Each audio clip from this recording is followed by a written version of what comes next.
Alright guys, so I saw a photo on Instagram and I didn't really like it, so I'm going to read it to you and then give you an alternate idea. So here we go.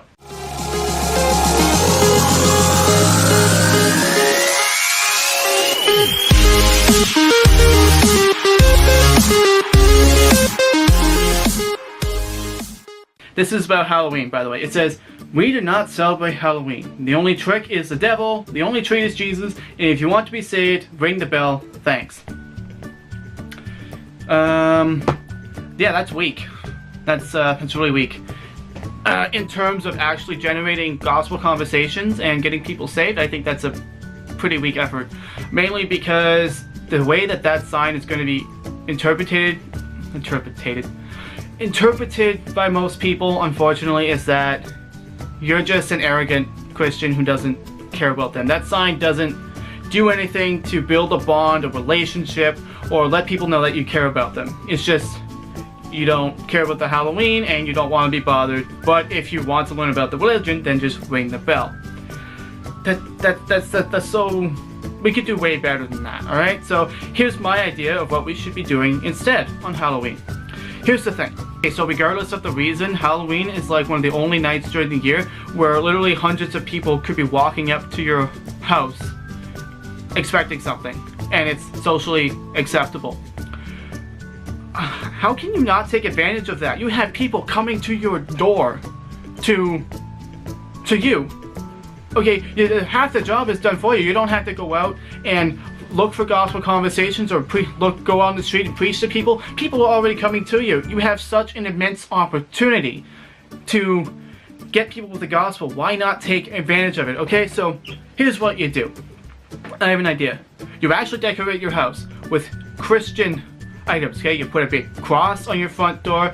You set up a nativity scene, okay? You put up lights and you really go all out and do something completely unexpected. You set up, instead of monsters and scariness, you set up Christian stuff and holiness and nice signs that says, "Jesus love you, we have chocolate, come talk to us," or something like that.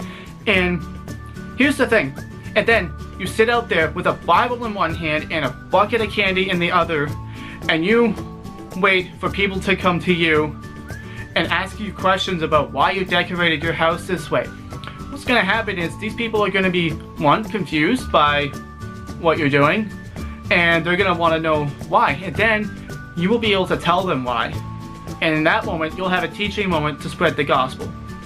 And it could probably literally happen every single time someone comes to your door. Let's just run through this, okay? If you read the post, someone's going to walk up to the door and say, "Oh, they don't celebrate Halloween, there's no candy here. So, devil's a trick, they love Jesus, if I want to be saved I can ring the bell." Well, okay, great, I guess we'll go to another house. Whereas, if you do what I just suggested, the likelihood is people are going to come up to you and say, "Hey mister, shouldn't that cross be upside down?" And you say, "No my boy, I'm a Christian, Jesus scared my monsters away a long time ago and I'm a new man." He's like, "How did Jesus scare your monsters away, mister?" And you go on and on and on. I think you're starting to get the idea.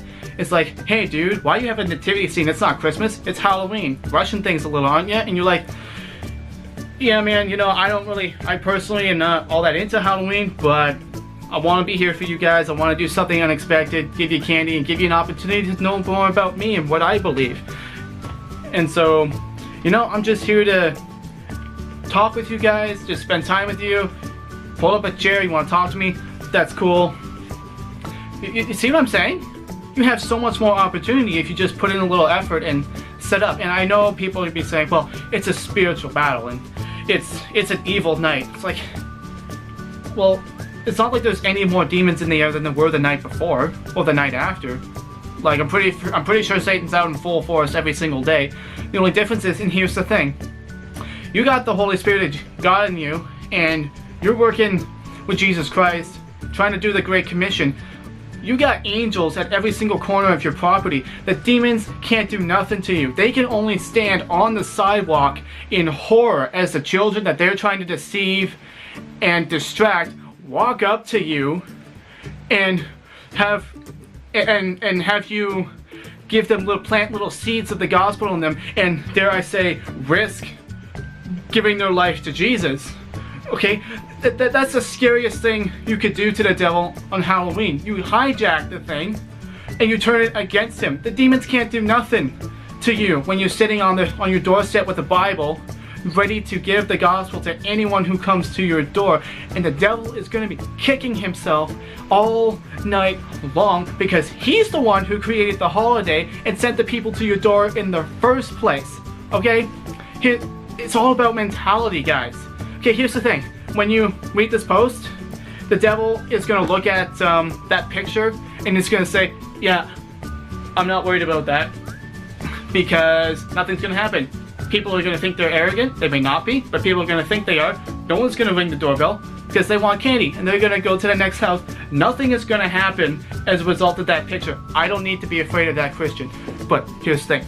If you set up like a nativity scene and you go all out and you get like the best candy on the block, and you advertise and be like, the kids want to come up to your door because you got different candy than every other person on the street, and you got the best candy on the block.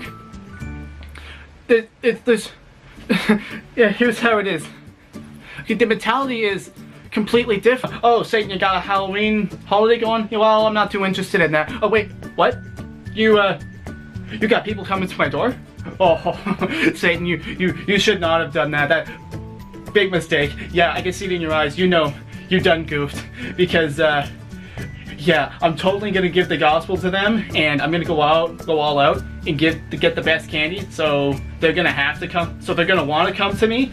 Oh, and there's sorry, I know this is like your day and everything, but there's nothing you can do about it because I got the Holy Spirit in me. There's angels on my yard, so you could just watch from the sidewalk with a horror-stricken look on your face while I give the gospel to these little kids. Okay, so yeah, thanks for the opportunity, man. Yeah, I think the idea that I proposed is way better than just putting up a sign and say, we don't celebrate Halloween, ring the doorbell if you're saved, if you want to be saved. I mean, the odds of that happening is like, nobody wants to do that because you're just Bible beating them on the head. And nobody likes that. You gotta connect with people, you gotta start relationships. People need to know that you're there for them and that you care about them, not that, you know, you're holier than them and that you don't care about the things they care about. You know? I'm not saying you have to celebrate Halloween, but you darn well should be thinking of ideas to hijack. I mean, the devil is sending free people to your house. You don't have to do anything. You just have to be there to greet them with love. What a better opportunity. In my mind, Halloween is one of the best witnessing opportunities we get all year long because people are literally coming to our doors. So, you know, that's my idea on that.